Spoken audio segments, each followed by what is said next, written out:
The story kicks off in Siberia's icy subarctic region, a frozen, lonely wasteland where snow stretches as far as the eye can see. A woman named Saiva remembers something chilling. When I was born, a shaman said I was cursed, that anyone I cared for would be harmed. And Saiva believes it with all her heart. Now she lives in complete isolation with her daughter Anja, deep in the tundra. Their camp is hidden, far from the world, surrounded by danger, especially since Russian soldiers control the area. Once part of a tribe, Saiva was forced to run away with Anja just to survive. They're constantly moving, trying not to be found. Life out here is brutal. Food is scarce and the cold is deadly. Anja has never known anything else, but she longs to meet someone from beyond this frozen prison. They had a pack of sled dogs to help them hunt, but disaster struck when one of them grew dangerously sick. To end its misery, Saiva did the unthinkable. She cut its throat. The moment was brutal, but she had no choice. Soon after, she and Anja gathered their things and left by boat, searching for a safer place to stay. On their journey, they spotted Russian soldiers building a railway line. Fear gripped them instantly. They ducked down and held their breath. Luckily, the soldiers didn't see them and they quietly slipped away. Eventually, after traveling through the frozen wilds, they reached a secluded area, perfect for staying hidden. They set up camp in what's known as the Arctic tundra. That night, while Anja slept soundly, Saiva couldn't close her eyes. Her fingers traced the edge of a wolf's paw she always kept close, and suddenly, memories from her past came flooding back. Back in her tribal days, people were terrified of her. They said she was cursed and kicked her out of the village, convinced she would bring misfortune. Alone in the woods, she met a man from the reindeer tribe who welcomed her in. They fell in love, and he gave her that very wolf's paw. But Saiva could never forget the shaman's warning. Anyone she loved would suffer. That fear haunted her every single day. One day, while hunting through the freezing wilderness, Saiva spots something shocking. A man. He's frozen, starving, and collapses right in front of her, barely clinging to life. Gripping her weapon tightly, Saiva creeps closer, planning to rob him of whatever supplies he has left. But suddenly, the man opens his eyes and begs for help. Something inside her softens, and instead of leaving him to die, she hauls him back to her tent and begins tending to his wounds. As she looks through his things, she finds a radio and a map, both strange and valuable.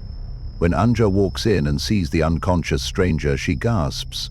Saiva calmly explains, "He collapsed while I was out hunting. If I hadn't helped him, he wouldn't have survived." Later, the man regains consciousness and tells them his name is Loki. Anja stares at him curiously. It's the first time she's ever seen a man so close. She hands him a bowl of soup and says, "We don't trust people easily. You're lucky she saved you." But Anja can't stop watching him. Something about him draws her in. As Loki heals, he joins them on a hunt. Grateful, he asks how he can repay them. Saiva replies, "When the time comes, I'll let you know." Laughing, Anja adds, "Hunt a reindeer for me." Loki grins and says, "I promise I will." Soon, they spot a seal resting on the ice. And without hesitation, Saiva strikes it down. That night, she and Anja eat the meat raw, just like her tribe always did.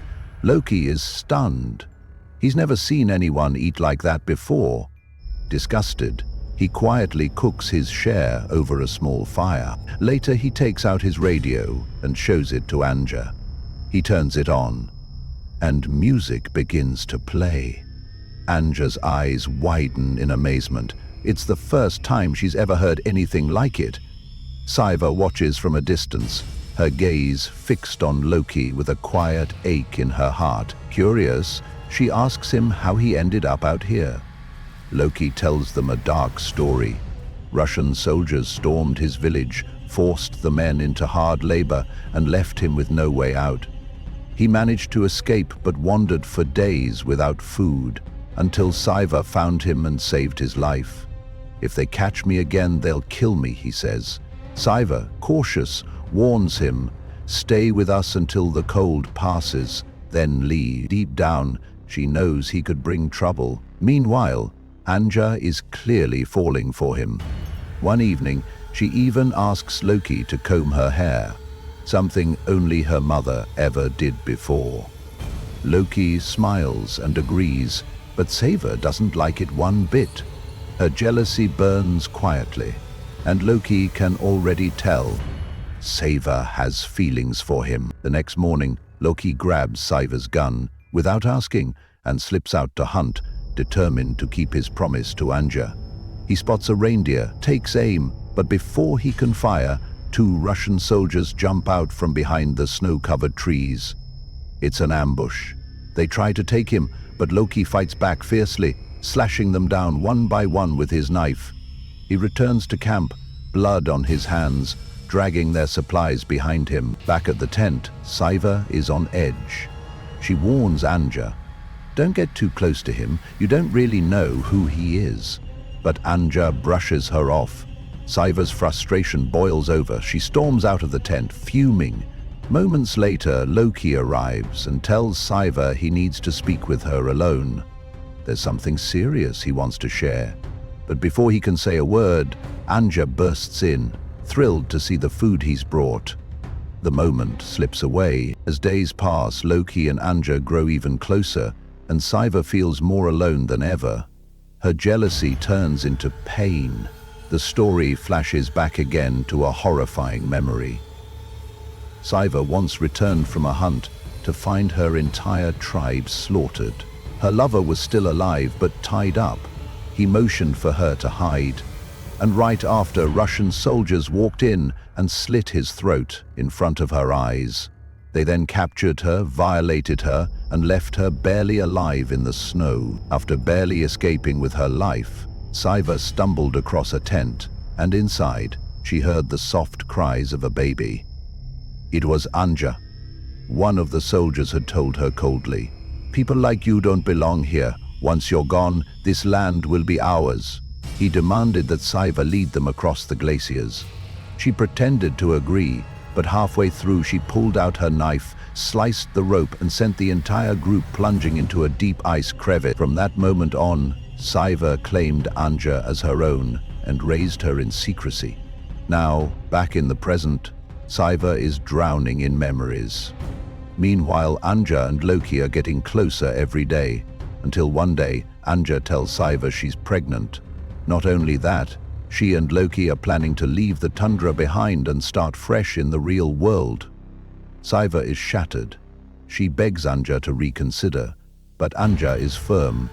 She even invites Saiva to come along, but Saiva says nothing. That night, with Loki away hunting, Saiva gently offers to braid Anja's hair one last time. As her fingers twist the strands, Saiva suddenly tightens the braid and strangles Anja to death. No tears, no guilt, just cold silence. Years of heartbreak, jealousy, and isolation have finally shattered her mind. Then, in a twisted act, Saiva peels the skin from Anja's face and wears it like a mask. She slips into Anja's clothes, convinced that if she looks like her, Loki will finally love her. When Loki returns, he sees Saiva dressed as Anja, and in the dim light he believes it's really her. He lies with her, but something feels off. Her voice, her movements, they're not right. Suspicious, he leans in, touches her face, and freezes. The texture, the skin, it isn't hers. In a flash, he realizes the horrifying truth. Saiva killed Anja and is wearing her face. Panicked, Loki bolts from the tent. Inside, Saiva collapses in tears, completely broken. This chilling tale reveals just how deep loneliness, jealousy, and the desperate need to be loved can drive someone, even to madness.